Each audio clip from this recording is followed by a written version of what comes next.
Second పార్ట్కి వచ్చేసరికి అన్న బాగా హైలైట్ చేస్తారు. ఈ సినిమా దేవరా సినిమాకి వచ్చేసరికి ఒక 1000 కోట్ల సినిమా అండి ఇది. అవతార్ రేంజ్ విఎఫ్ఎక్స్ ఉన్నాయి సినిమాకి.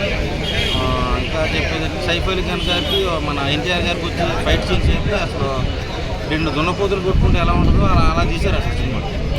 ఎన్టీఆర్ గారు ఒక ఇంటర్వ్యూలో లాస్ట్ అరగంట అరాచకం చూపించారా మరి థియేటర్? నేను కామన్గా చెప్తున్నా, ఈ సినిమా అయితే బ్లాక్ బస్టర్ అండి. ఎన్టీఆర్ గారి ఫ్యాన్స్ అయితే అసలు కాలర్ లెగరేసుకుని చింపేసుకున్నంత హైలో ఉంటుంది. అనిరుద్ధ్ గారి బీజం మీద బాగా చేశాడు.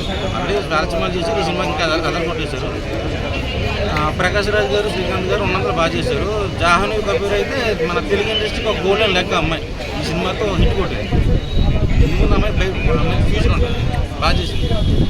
చుట్టమల్లి లేదు అసలు దేవరాకి సైఫ్ అలీ ఖాన్ గారికి ఒక 2 దున్నపోతులతో ఫైట్ ఎలా ఉంటుందో అలా చేశారు.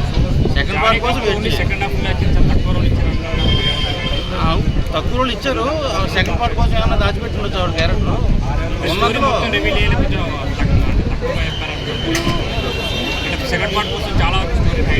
అవునండి, సెకండ్ పార్ట్ కోసం దాచిపెట్టారు స్టోరీని. అది ఫస్ట్ అది ఇంటర్వెల్ వరకు చూపించారు, తర్వాత అంతా కూడా వరా క్యారెక్టర్తో చూపించారు.